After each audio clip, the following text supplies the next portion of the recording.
We are so excited to have a very special guest here today with us. Today, our guest is Kacey. She has a podcast called The Cult Vault, and I hope that you have all checked it out. It's really good. We were actually on her podcast, and while she was interviewing us, we had a bunch of questions we wanted to ask her at the same time. So we're like, come to our podcast so we can ask you. Welcome, Kacey. Thank you for joining us. Hello, Tony and Lindsay. It's great to chat again. Thank you so much for having me here as your guest. I feel honoured to be asked to be involved in your content creation, and I'm looking forward to answering some of those questions today. Yay, thank you so much. You're very, very busy. Your podcast is really amazing because you don't just cover one, you cover so many. And so we just had so many questions that came up for us. So could you just really quickly explain to everybody who maybe hasn't checked out your podcast what it's about, what you do on your end? Absolutely. So my name is Kacey, host of the Cult Vault podcast, which is a long format interview based show where I speak with a different cult survivor each week about their experiences in the world of cults, coercion, high demand groups, but occasionally we'll interview family members. Lindsay, yeah, and experts in the field, people who are offering specific therapy or counselling around deconstruction and recovery from high demand religious groups or coercive and traumatic experiences like intimate partnerships and family environments. So the podcast itself really has morphed from me doing deep dive researched pieces into infamous cults like the Branch Davidians, for example, into really speaking to everyday people who have been involved in all manner of cults and coercion. So that's the podcast. There's a new episode every Friday, and as you've both said, it's a really wide-ranging show. We just really cover everything. Yeah, it was really helpful for me when Tony was in the church. I remember like listening to your podcast in my headphones and just feeling comforted that like Tony's experience really wasn't that unique, and it was, but there were so many other people going through that. So thank you for doing what you do. It's amazing. It's amazing. Kacey joins us all the way from London too. So I feel like your podcast probably reaches worldwide, right? Yeah, it's funny actually. It's for a few months it was the #1 podcast in Yemen. So I don't know who's listening over in that part of the world, because I haven't actually specifically covered Islam or any Middle Eastern religious groups. We talked about a group in Carbondale, America, where there's a person who is leading what could be called a cult under the guise of Sufism or Sufism. And that's really the only time I've touched upon any type of Muslim faith-based movement or Islamic teachings. So that's not even in the traditional sense practicing Muslim faith. So yeah, really interesting that people are listening over in Yemen. So shout out to you guys. You are all really cool people. Thank you for tuning in. That's awesome. What a shock. You're like, Yemen. Okay. All right. I'll take it. It shows you how widespread this problem is, or this this topic, and how it touches people all over the world, all different religions, all different races. It's just fascinating. I completely agree. I think every episode I do is an education. And as you said, Lindsay, it's not that every person's story is completely unique. There will be elements of each person's story that is different, but there are so many similarities and hallmarks from one group to another. And it's fascinating for me to draw those parallels, but also really encouraging to be able to offer the listeners the same education in understanding the signs and symptoms of cults and coercion, because it's all around us in everyday life, and any single one of us could fall victim to one of these groups or movements, and some of us are born into these groups and don't even have a choice to begin with. So what was it that like sparked this for you? Like, what were you like, I'm going to start this podcast? Was there like something specific, or was it just kind of this opportunity that began for you? that's probably the question that I get asked the most about myself. Either that or what's been the most interesting case that you've looked at is another question. But I think we have both of those questions for you. So it's often surprising to people when they learn that I'm not a cult survivor myself. I'm not coming at the podcast from the perspective of lived experience or survivor trauma or recovery. So it really has been something that I've had to educate myself in from the start of the show. The podcast was born out of sheer desperation in the first wave of the coronavirus lockdown, when our newborn baby was 4 months old and my partner was classed as a key worker, so he had to keep working, and he was on night shifts that are 12 hours long, and the baby was being breastfed, so it was really a lot of pressure on me as a new mother who couldn't have anybody come round the house to support, to give me some time away. My partner was exhausted as well, because when he was home he would try and help out in between trying to get sleep in the daytimes for these night shifts as well. And I don't think anybody really prepares you for the sudden shift in identity that comes with having a baby. There's often a lot of talk around things like, oh, get some sleep while you can because you won't get any when the baby's here, and really unhelpful comments that people love to make if they are parents themselves. But really nobody sat down and said to me, like, it will be a big change for you, because you'll go from being Kacey to being mum. And yes, you understand that it's going to be a big responsibility, because you're going to have a baby that literally cannot do anything for itself other than breathe, really, and sometimes even then needs help with that, if there's winding and burping and everything. So I found myself binge watching box sets and TV shows and unable to sleep, because baby would want feeding every 40 minutes and really didn't sleep longer than an hour at a time. So I was too anxious to sleep, and then was experiencing some type of sleep deprivation, which is something that I can kind of empathize with on some degree when talking with people who have experienced sleep deprivation in coercive environments. And I understand that they're not the same, but that sleep survival stage, you can understand. It is.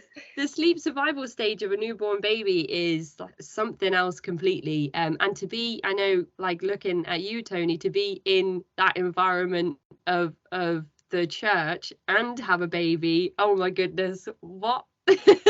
So yeah, I was binge watching box sets.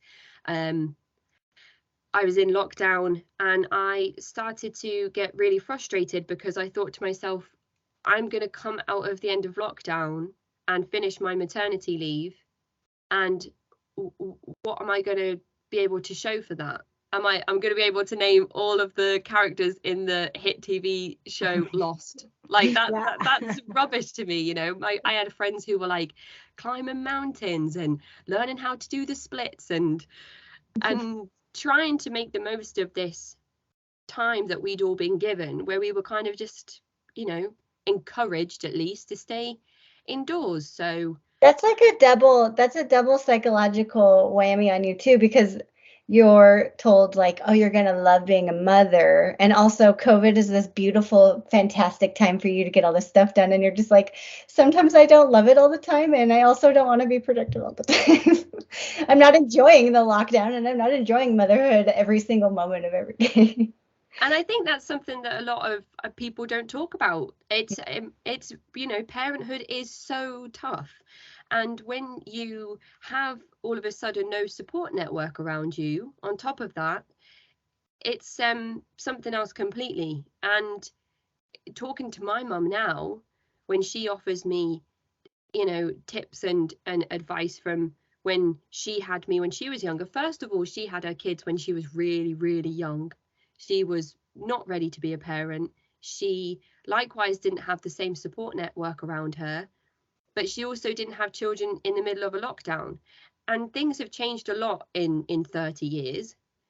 So we can kind of relate to one another with some things that she says, but other times I have to say to her, Mum, you haven't had both of your kids in lockdown, and you will never know what it's like to have kids in lockdown, in the same way that I will never know what it's like to have kids in a normal, typical world, because the world was not normal when my children were born.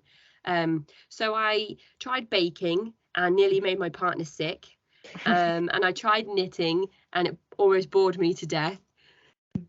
Then I found an old room mic in a box in our spare room and was laughing to myself thinking, oh yeah, I was going to start a podcast one time.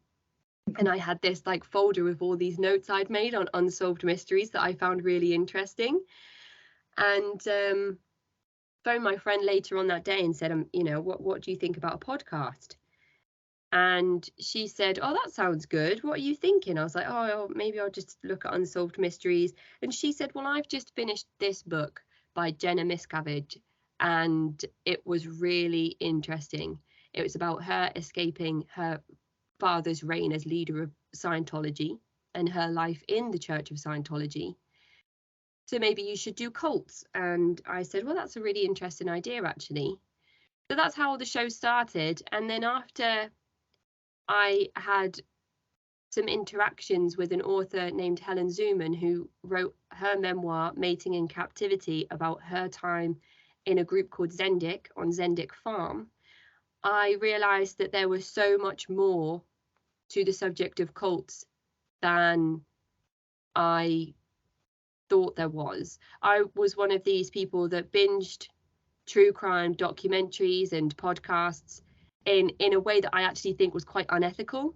And I'm really ashamed of myself and how I actually used to view other people's trauma and consume that media in a way that millions of people do today. And that's why the true crime genre generates so much money. And I was one of these people that thought I knew loads about cults because I'd watched a few documentaries on Jonestown. So I think it's important to be able to reflect on myself and know that I've learned a lot and that there is such a long way to go in educating the wider public on the subject of cults and coercion as well. So after I read Helen's book, I asked if she would interview with me, and she said yes. And it was my first ever interview, and my back was dripping with sweat, and I was so stressed the whole interview. At one point, I called it a sex cult because that's how I'd read about it in a newspaper article by a newspaper like the Daily Mail, which is the first big red flag, I suppose. And she corrected me. Helen said, actually, Kacey, it's not a sex cult. It was a cult that had a radical take on sex and relationships, but that's not the same as a sex cult. And so I kind of fumbled my way through my first few interviews. I can't listen back to them now because I get like secondhand anxiety from kind of, just my lack of education and insight. And after doing 2 or 3, the correspondence from survivors has never stopped since then. It's just emails every day from people that want to tell their stories, and not just significant figures in the celebrity world or people of kind of, noteworthy individuals that have names that are recognizable in everyday lives, whether that's, on the telly or social media influencers or anything like that. It's everyday people, family members, brothers, sisters, people you went to school with that might not otherwise find themselves with an opportunity to talk about their experiences. So that's really kind of the genesis of the podcast and how it morphed over time and changed into something that I didn't intend it to become, but I'm so happy with where it's at. Just incredibly thankful to every single person that's ever come to speak with me on the show and and really kind of put us where we are today. That's amazing. I love it. It is amazing. I think your podcast is, the way you explain, how like survivors would maybe correct you. I think that's why your podcast is really cool to listen to, because you yourself were not in an organization personally. So it's like, as you're getting educated, everybody, like, we're getting educated along with you, and it feels really like comfortable. Do you know what I mean? Yeah, it's comfortable because the mistakes that you might make are mistakes that like everybody who is learning about this is probably I'm making. curious, can I ask you really quick about what you mean by consuming it ethically?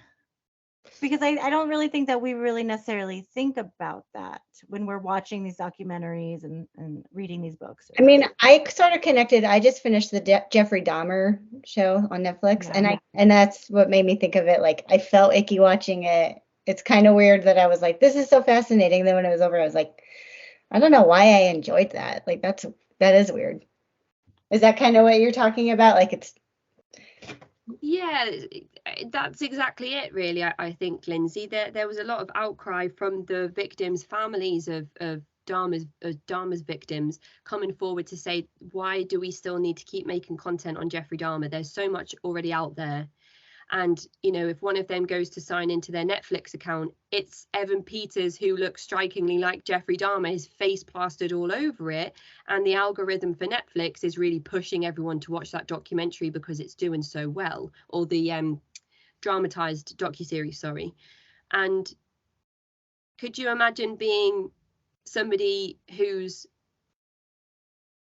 uncle was a victim of Jeffrey Dahmer, and you have to live with that as part of your family's legacy almost for the rest of your life? It will be something that will always be intrinsically woven into your ancestry. And I guess that's kind of what I mean by that. I would have watched the Jeffrey Dahmer documentary maybe 4 or 5 years ago, the series, the Jeffrey Dahmer series, 4 or 5 years ago, and I would have been like, wow, this is great. Evan Peters is such a great actor. And I probably would have put something on social media that said this fact that always goes around about Jeffrey Dahmer, about how he once ate somebody's skin who had tattoos, and that's how he found out that tattooed skin tastes disgusting. I mean, I think I probably could have told you that without the cannibalism involved. So I think I probably would have thought that was quite quirky. And I'm like, yeah, I'll share this Jeffrey Dahmer meme. But since doing the podcast, I think to myself, how must that impact the families? And when people say things like, oh, don't drink the Kool-Aid, it makes my butt cheeks clench now, because I'm like, there's so much more to that statement than you could ever realize if you're somebody that's never really thought about cultic environments. There's so much more. And I feel like when survivors say, oh, I was drinking the Kool-Aid, that is so different to somebody like me saying, don't drink the Kool-Aid. And people, dress up as Jim Jones for Halloween. And there are 1,000 people, almost 1,000 people that died in the Jonestown massacre. How much of the world does that impact? Right. If you take all of those lives, if you take all of those people, how many families does that touch? And you think that it's okay and funny to go dressed as Jim Jones to a Halloween party. But I mean, there is a flip side to that as well, which I think we have to be conscious of, that the more media content that we develop, the more chances we have of raising awareness of not just serial killers and what somebody's questionable actions might look like. If you're in a nightclub and someone offers you a drink and you don't know where that drink came from, I mean, it does serve as educational in some ways, as well as serving for viewers lust for trauma porn. And then you watch documentaries like The Deep End, Hulu's docuseries on Teal Swan, and you think this really has done a disservice to the individuals that find themselves following Teal Swan, because what does somebody have to be experiencing psychologically to follow the teachings of Teal Swan, especially to become so devout to the teachings that they spend thousands of dollars on these retreats? They focused more on the less typical people that might follow Teal Swan, the more shocking individuals who call her God, call her Jesus. But on top of that, it does bring to light Teal Swan as an individual and the dangers of her teachings that people might not otherwise have ever paid attention to. And I think it's important to look at the flip side of it as well and realize that the coverage on all things true crime, whether it's Teal Swan, whether it's Jeffrey Dahmer, all of it can be treated as equally important. I think you just have to look at that line on ethical and unethical content. And so with my podcast, if I do a deep dive into a cult, my most recent one was the Order of the Solar Temple, where there were almost 100 fatalities because of a mass murder suicide. Those are the Patreon deep dive episodes. So I still do the research stuff. I try and be as compassionate around the individuals involved in the group and coerced by leadership as possible. And then the interview stuff is really what takes the bulk of the show, which is available on the public feed. So the interviews will always be available on the public feed, and that will be the content that I try to put out, which I try to be as compassionate and sensitive with and person-centered with as possible when conducting the interviews as well. So it really is difficult. And I think that there is a huge conversation around ethics in true crime at the moment. And I think we just need to keep having these conversations. That's amazing. Yeah, I think as a survivor, we really appreciate that, like, so much. Appreciate that so much. Can I ask you, Kacey? In my opinion, in my view, you really are an expert in cults. You are becoming an expert in cults because you have spoken to so many different groups. Is there a group specifically that sticks with you when, you're done with the day and, just maybe haunts you or stays with you personally?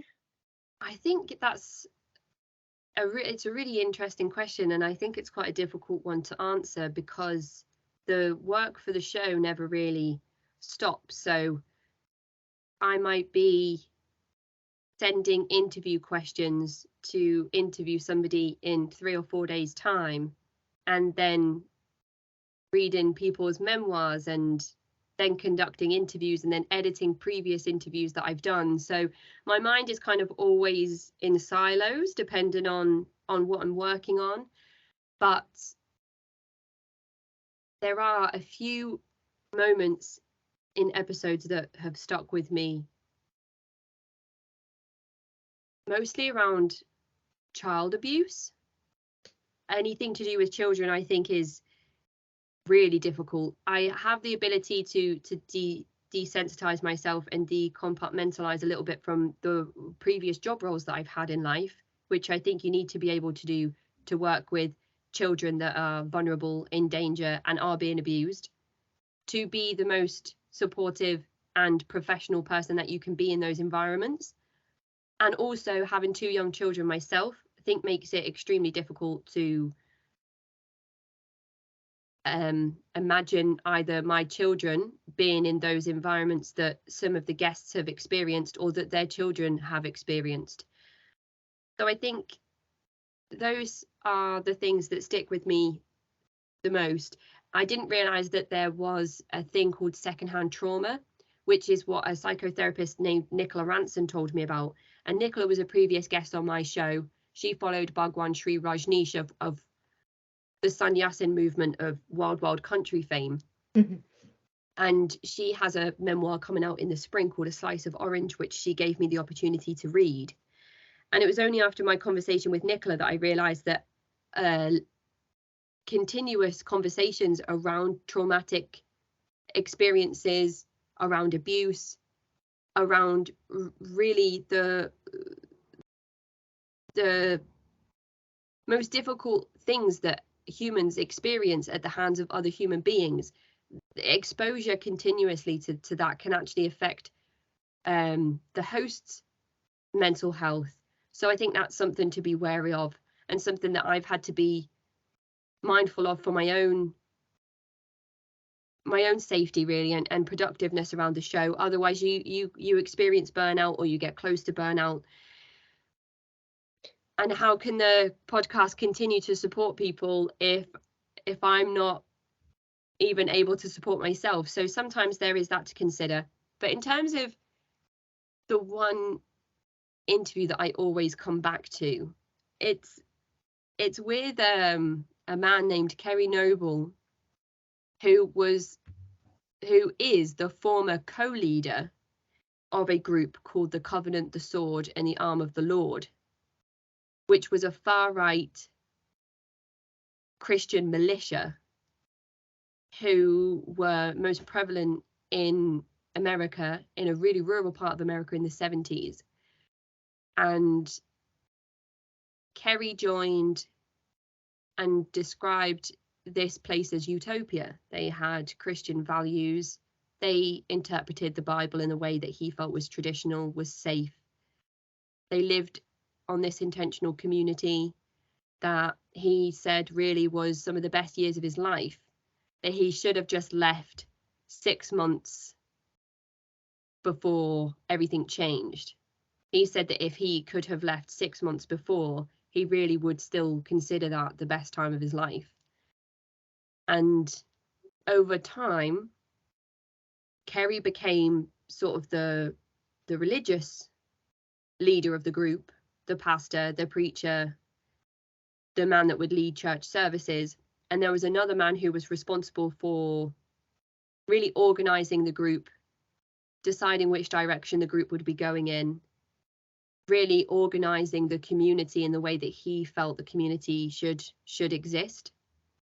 And they got hold of some tapes that had homophobic messages, racist overtones, and really the other leader gripped onto some of these messages and decided that that's really the way that they should be interpreting the Bible. So Kerry agreed. They changed their teachings. Then they started to collect firearms, lay down landmines. They created this target practice area called Silhouette City, where from the ages of 14 upwards, you would be expected to train shooting things, target practice, training for really the end of the world or the race war. And then they were creating homemade pipe bombs. And Kerry went to a LGBT friendly church one time with one of these pipe bombs in a briefcase with the intention of leaving it there to detonate the device. And he couldn't do it. He looked around at all of these people, women with women, arms around each other, men with men, holding hands. And they were singing the same prayer songs that he had sung with his congregation. They were enjoying their congregation, their church, in the same way that, you know, he felt he enjoyed theirs. And after that, everything really started to change for Kerry. The FBI became involved, and Kerry did serve time for this, and he's since written a couple of books about his journey, and now he is a life improvement coach or something along those lines, where he goes around and delivers workshops to people on, you know, even if you've made mistakes in life, you can be a good person.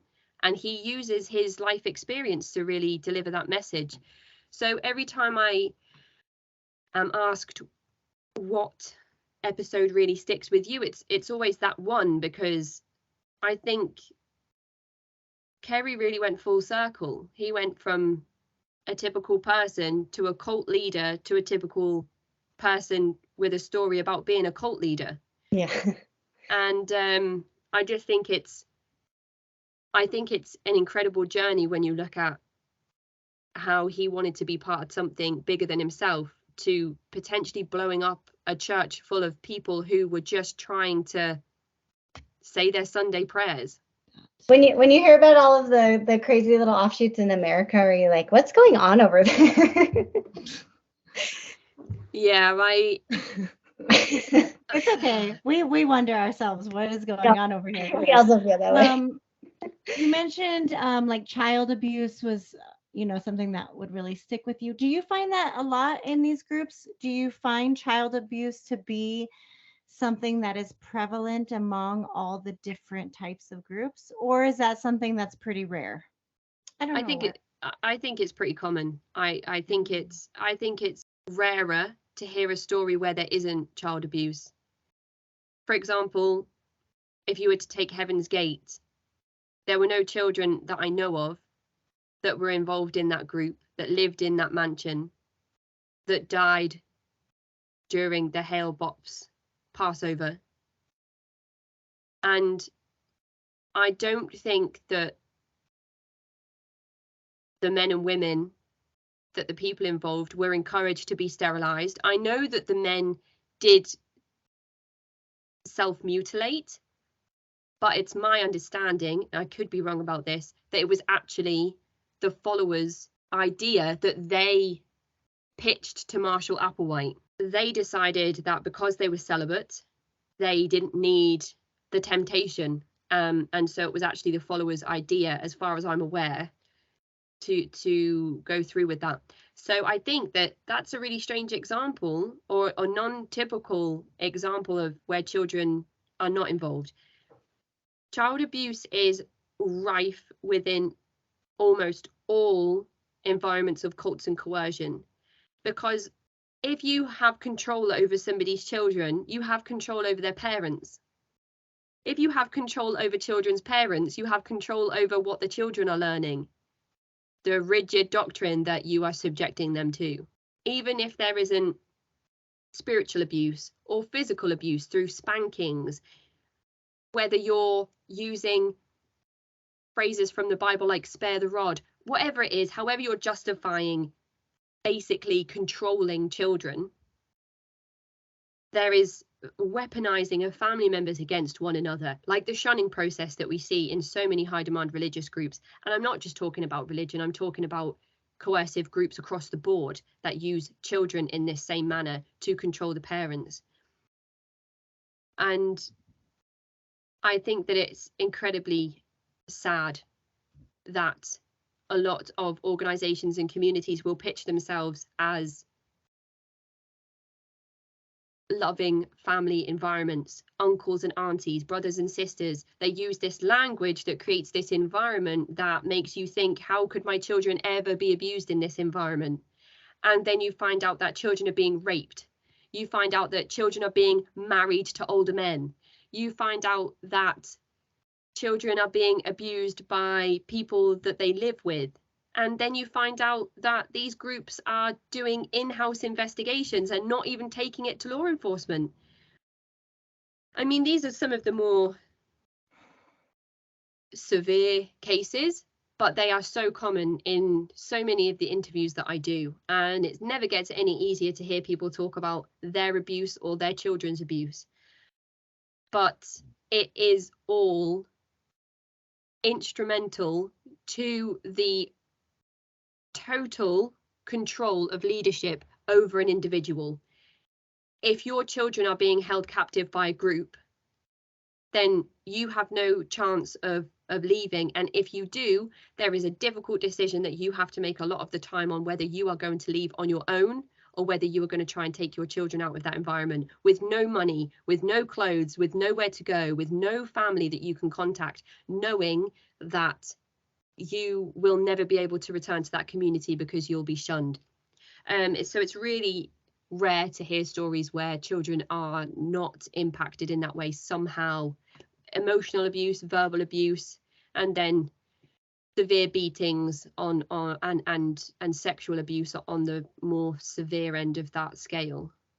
Also just the psychological fear, like if you're in a group that's teaching, like with Tony and I have talked about this with the concept of the end of the world coming. I mean, there's no way to sort of shelter a kid's soul from that, you know? I mean, that's a No, and they don't want, and a lot of the time groups don't want to shelter children from it. They want children to be scared of the fire and brimstone imagery that they are delivering, because if you, the earlier you can, I don't like to use the word indoctrinate, but for the purposes of this context, the earlier you can indoctrinate a child into taking on board your teachings and belief system, the less work you're going to have to do with that child later on. And they will then serve your agenda by going out and proselytizing or evangelizing or going door to door or going to college campuses and saying, do you want to join my chess club, which turns out to be, you know, just a front group. Kacey, do you find similarities between different cult groups? You interview such a wide variety. Do you, among the groups, like you mentioned, it's rare to not find child abuse. What other kind of things do you see that are in these groups? I think you can look at any framework that's been developed by experts and really apply most of the points within those frameworks to all of these environments, whether it's a religious group or a one-on-one cult or a family environment. I think it's really quite easy by design to apply those points, but most notably it's typically the control over diet, money, leisure time, relationships, sleep deprivation. There really are sort of 10 hallmarks, I would say, that are really common, like a common thread amongst all of the groups that really do overlap. Do you find yourself referring to the bite model a lot, like the Stephen Hassan parameter?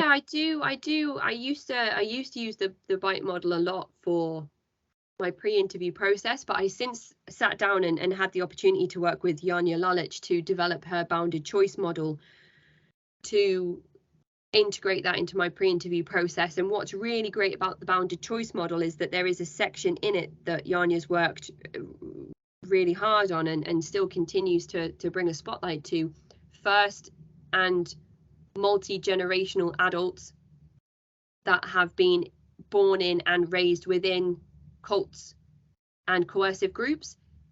So I think the bite model is a really exceptional tool for people that may have joined groups later on, much like Hassan himself did. And I feel like the bounded choice model really gives people the option to either look at their experience as somebody who joined a group later in life or was born and raised in one. So I have changed the pre-interview process since then, and it's been received really well, which is great because I always want to make sure people feel comfortable.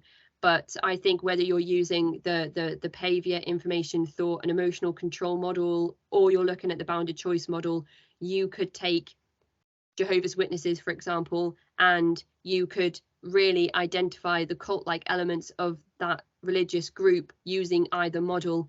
And I find myself in every single interview saying that sounds very similar to this person's experience in this group, and doesn't that sound like what happened with this group in this year? And I can't stop myself. So I am hoping to compile all of the themes that link to each other, and hopefully put them into some type of writing someday that is basically just my thoughts on what I've put together through kind of 200 episodes with cult survivors, hallmarks of cults from one group to another, and then notable differences, you know, things where people have told me something that I've never heard before. And then it's always interesting when somebody says something like that, and then you do hear it sort of 20 interviews later and you're like, oh my goodness, so somebody else has experienced this. And I find it absolutely fascinating. When you interviewed me, you kept referring to different groups, and that was so helpful to me.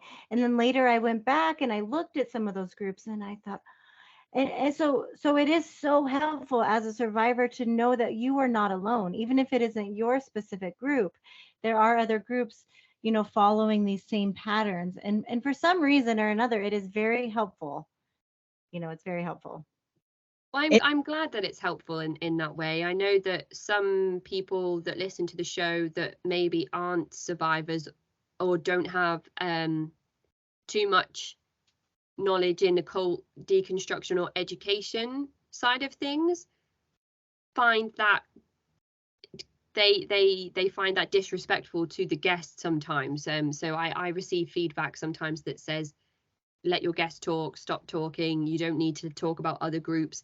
And I think that you can really see the difference between people that have experienced cults and coercion firsthand and people who perhaps tune into the show because they're interested in the subject of cults. And I think it's completely valid when people send that feedback in, and I always appreciate any and all feedback, whether it's a 5-star review or a 1-star review, because how can the show improve if I'm not being sent any constructive criticism? So I recently launched season 2, which basically just said, season 1 has questionable audio quality, a lot of me rambling on, and a lot of me not really knowing anything about anything. But it also has some incredible guests. Tony, you were featured in episode 169, and Lindsay, you were episode 171. So for anybody that wants to go and listen back to those, you can go and find them. They're on YouTube, Spotify, Apple Podcasts, and everywhere. But season 2, from kind of episode 200 onwards, should bring people better audio quality, less of me rambling on, but more concise input from an informed position from me when I do decide to make comments on things. But you talking about the emails coming in, have you ever been threatened or ever felt nervous about covering a group? Because you are not just covering one. I mean, you have so many that you cover that maybe, like, I was listening to Chris Shelton talking about the Scientology, and I was driving and I was like, oh man, like this is a scary group to talk about publicly because they were known to, have very scary tactics that they use on people who talk about them. I think a group like Scientology, there is that fair game policy that makes you worry at first about covering such a group, considering the legal team that they have, the fact they can bury you in paperwork and legal fees, and it would never make a dent in Scientology's financial standing. But I was never in Scientology. I'm speaking to people who claim that they were, who claim to have these experiences. So to me, I think like, who am I to Scientology, basically, is what I think. I don't tend to offer my opinion on things very much. I don't tend to even use the word cult. I wouldn't say, this group is a cult. I usually say group or movement or, high demand religious group or, some other word. If the guest wants to call it a cult, fair play to them. Take that power back, understand that that's what you were involved in. And I think that's great. But it's not my experience, so I would never say that. It's a very strange word, and it's almost just a word that everybody kind of knows, so you have to use it even though you don't really feel comfortable using it sometimes. Anyway, we've talked about that over and over many times. How do you feel about the word cult now, Tony? Now I'm okay. I think that it's just such a limited vocabulary and there's not a better word to say. So for everybody to understand what I'm trying to say, then okay. I also think it is about accepting, that I was in a cult. Yes, and so I wasn't ready to say that before. And I think that even you recognizing that is interesting in itself. And those are the types of things that keep me wanting to interview people. Just, you going through that process just around one word is really interesting to me. You did 200 episodes in your first season. I was never going to do a second season. I was never going to, make it seasonal. Yeah. But I felt like I needed a way to distinguish the the older episodes and the changes that I hope to make going forward. I didn't know how to do that And so my partner and I settled on perhaps we should launch season 2, where we'll take all the constructive criticism on board and try and apply it to the episodes going forward, which so far seems to have done the trick. Interesting, the other day, somebody did leave me a 1-star review using the name of a former guest, and it said something like, don't use my first-hand experiences and tell all of these lies, something like that. So I emailed the guest and I said, did you leave this review? If you did, I'd love to talk about why you're not happy with the episode. If this wasn't you, I think it's important to know that somebody perhaps from the group that you're involved with is trying to sabotage the work that we are both trying to do here, not to just diminish your experiences and to make it seem as if you didn't interview with me in the way that the interview sounds, as in perhaps I've doctored the interview in some way to make the guests' responses sound a certain way, which, by the way, I never do. I hardly edit the guests' responses, mostly just myself. And also just to really put a dent in the work that the podcast is doing, the advocacy work that the podcast is doing in itself, by leaving 1-star reviews, which is not helpful, of course, because the more interactions you have, the more 5-star reviews you have, the more that your podcast apps will push the podcast up the algorithm and make it more accessible for the wider public. So it is damaging to people's platforms when negative reviews are left. But the guest replied saying, this was absolutely not me, and I'm horrified that this has happened. So that's one type of sabotage that you might experience when you're creating this type of content. I wouldn't be surprised if members of the World Mission Society Church of God would go on to the Plane and Traffic podcast and leave a 1-star rating on Spotify, for example.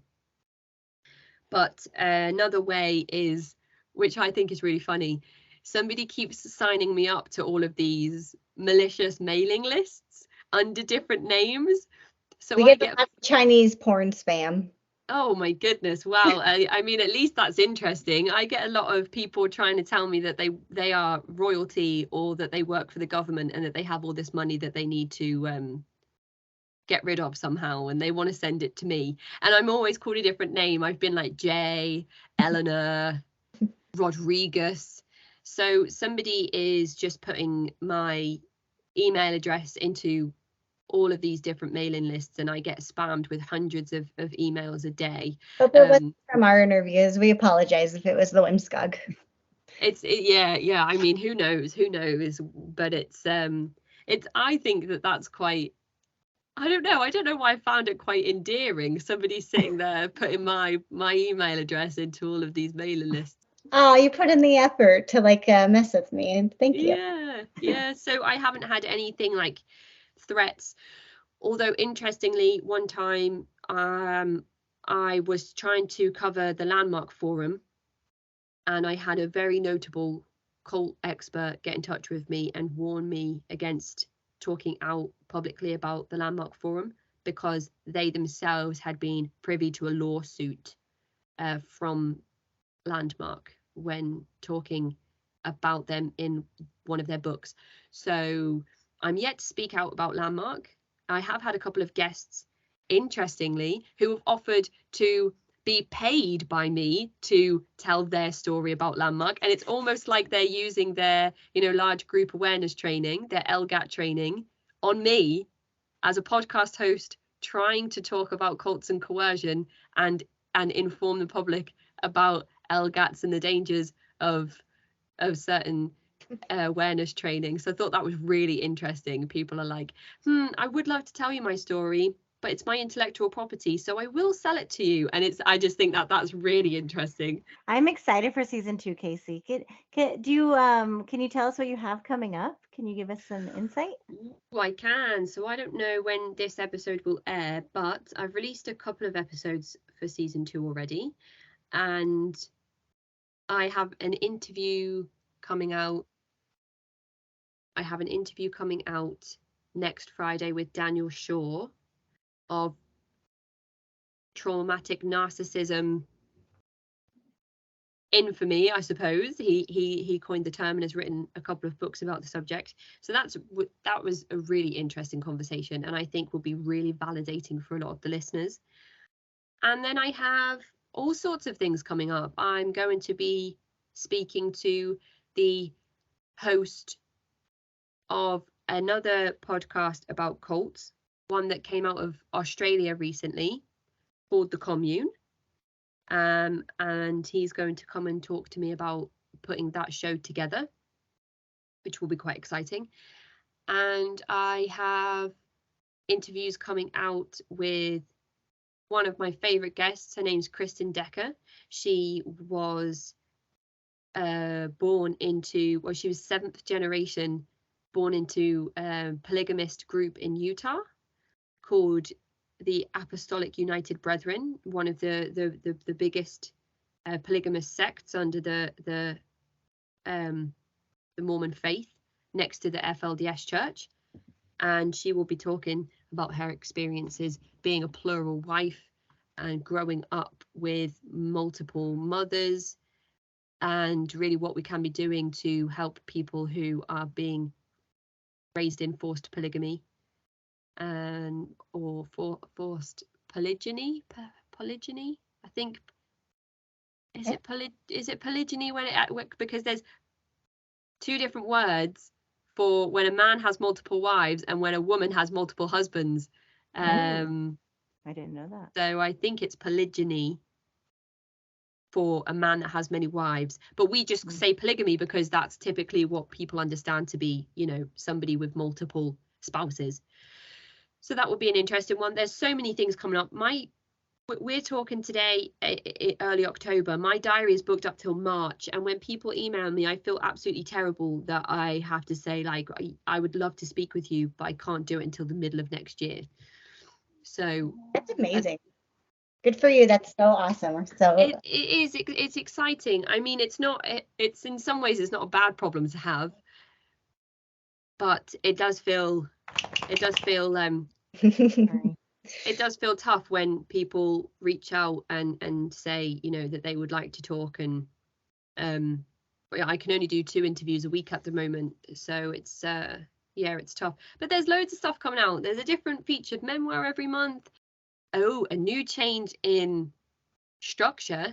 So I'm hoping to split the episodes up into 30-minute segments and then release them as a mini series. So if I have Simon on as a guest, just kind of pull a name out of a hat, it will be like the Simon series. So it'll be like a 4-part series of 30-minute episodes where I'll introduce the episode and then do an outro.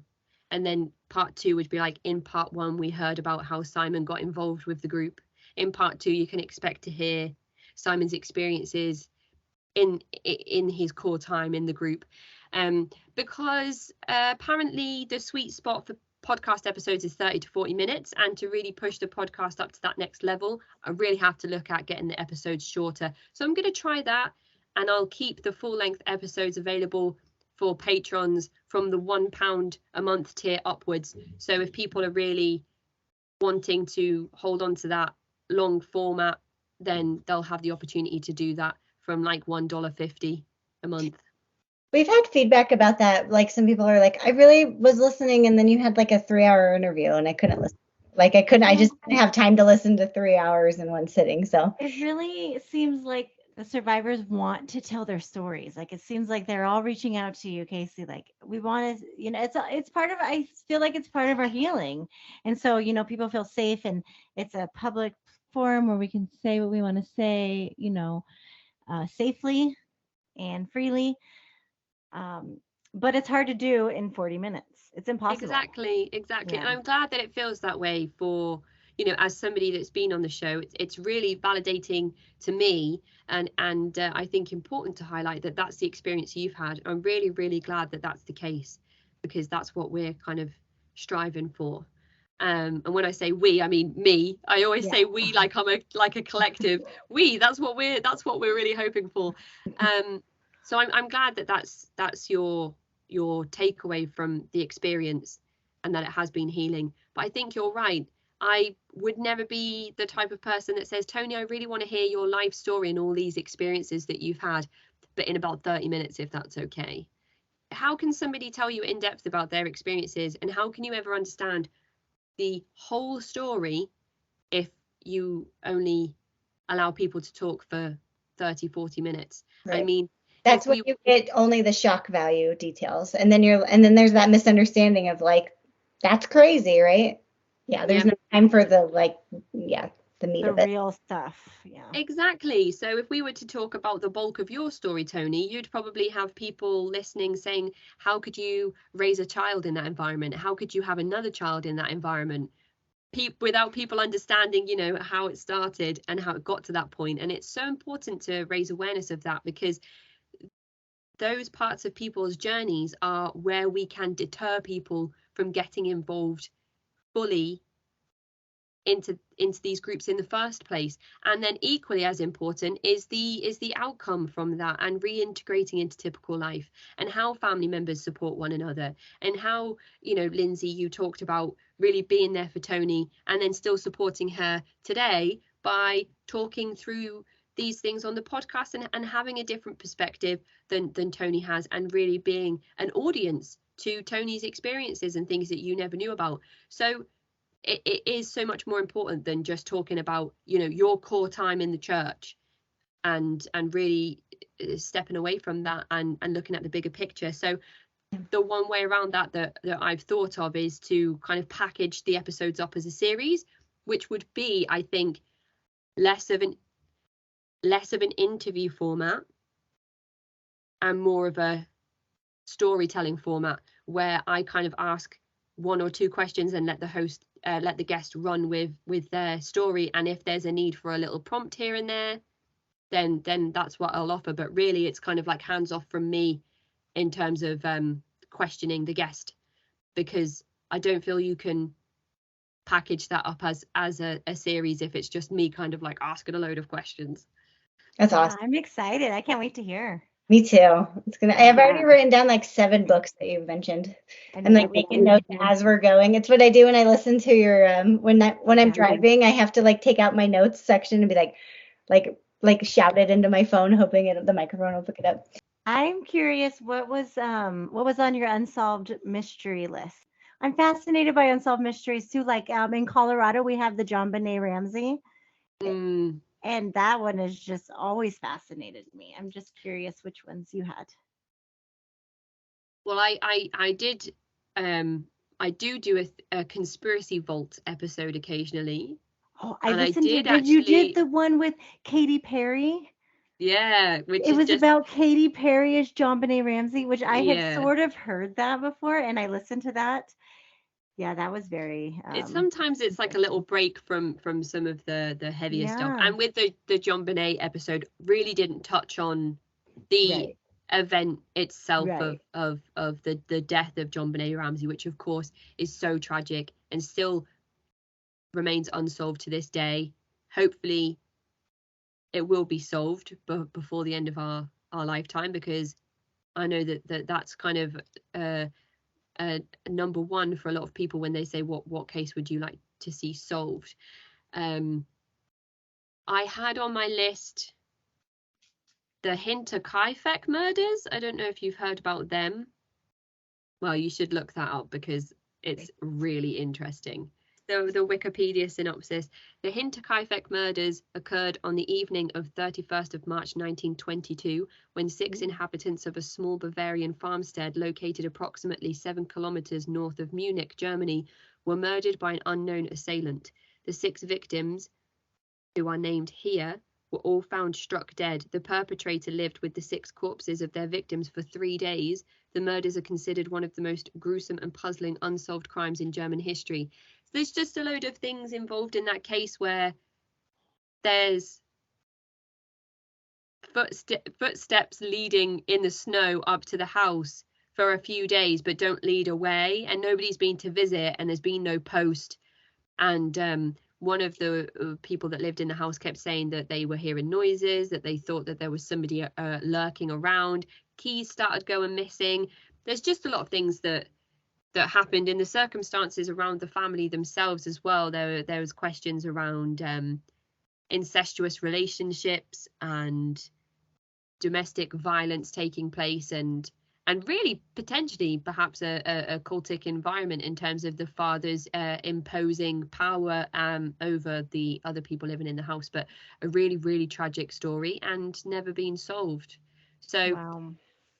that was something that I found interesting. I watched a documentary on it ages ago and thought that I would like to look into that case a little bit more. I don't know if I would now. I probably wouldn't. And there were a few other things as well that are just typical unsolved mysteries. Well, not really unsolved. There was the Elisa Lam story, which I think is just, I did that on a conspiracy episode.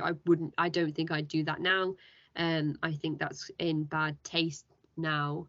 But yeah, just a few different unsolved mysteries. But the Hinterkaifeck one really stayed with me. It was, I think I'd heard a podcast on it, and then every time somebody said unsolved mysteries, that was always the one I came back to.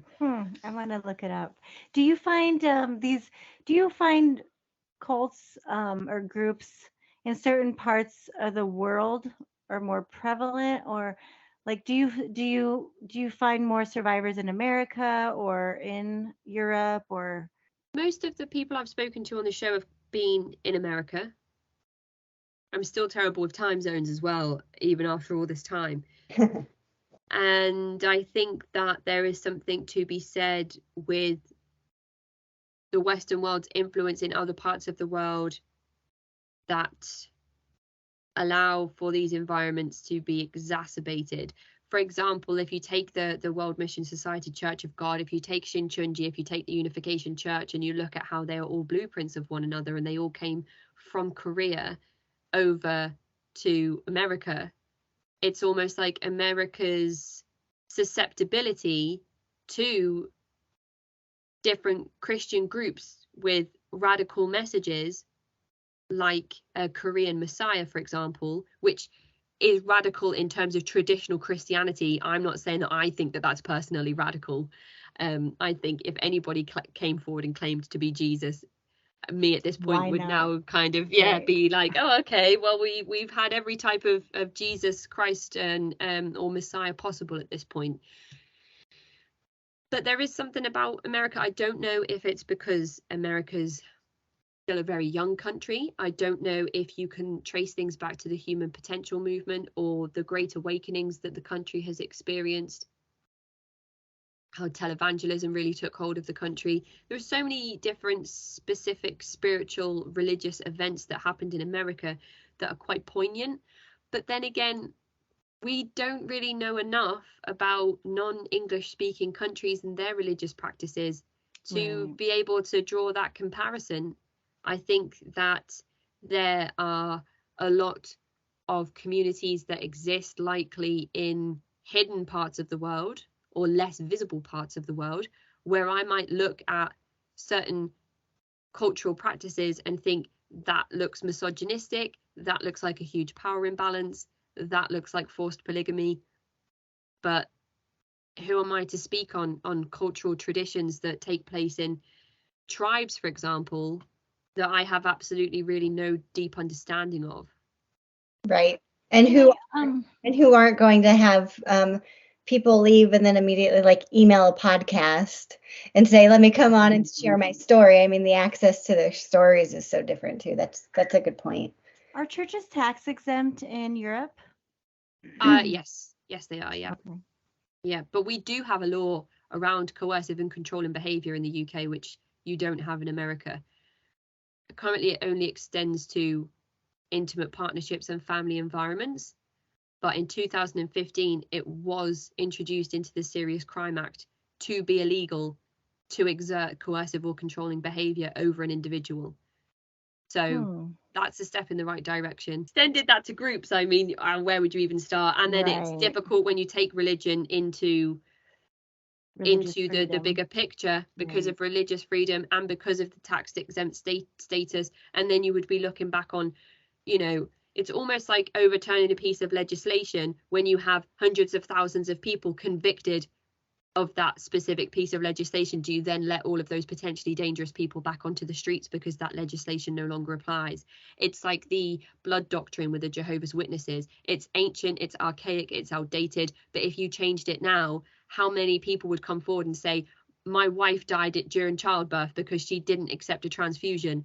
My child died of leukemia because they couldn't accept any type of, blood transfusion or blood donation. So there is that as well. Fascinating. It's tricky. There's a lot of stuff that happens here under the name of religious freedom that is infuriating because you're like, come on.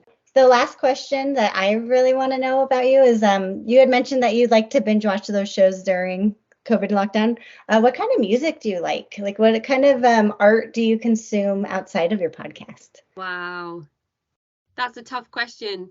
I did my degree at the Liverpool Institute for Performing Arts, which is that's amazing. It's Paul McCartney's Performing Arts School in Liverpool, and it's quite a prestigious performing arts school. They have like a 4% acceptance rate for internationally, so I was really lucky to land a place there, and that was a long time ago now, long time ago. But I've always been a student of the arts. I've always appreciated theatre, not in the musical theatre sense. Musical theatre is not really something that's ever been a passion for me. But I have appreciated the way that theatre is almost social commentary.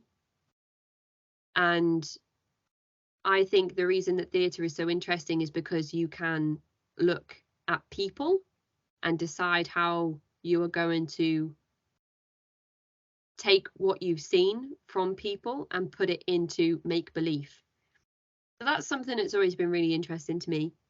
And after I graduated from LIPA, I really wanted a way to keep creativity in my life.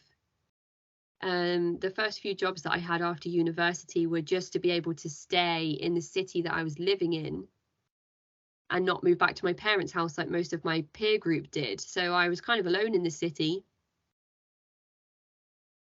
But now the podcast is a creative outlet for me. It's really important that I have that in my life. I think if you're an artsy person, I think that will make a lot of sense to you. And I really enjoy all types of art. I play a lot of video games. I've always played a lot of video games.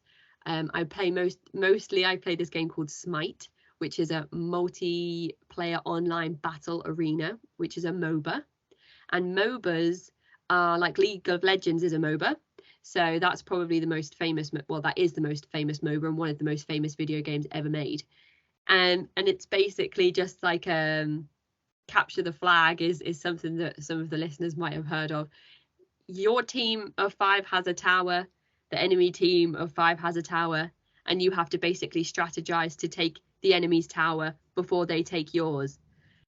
There's loads of things that kind of happen in between that, but Smite, interestingly, has different characters that you can play, and they're all different gods and deities from different pantheons. So there's Loki, Thor, there's Ra, Set, Osiris. So there's like the Egyptian pantheon, there's Ganesh, and there's Ram, and there's so many different gods. And so it's interesting when I am talking to somebody about the Hare Krishna movement, for example, and they're talking about Vishnu,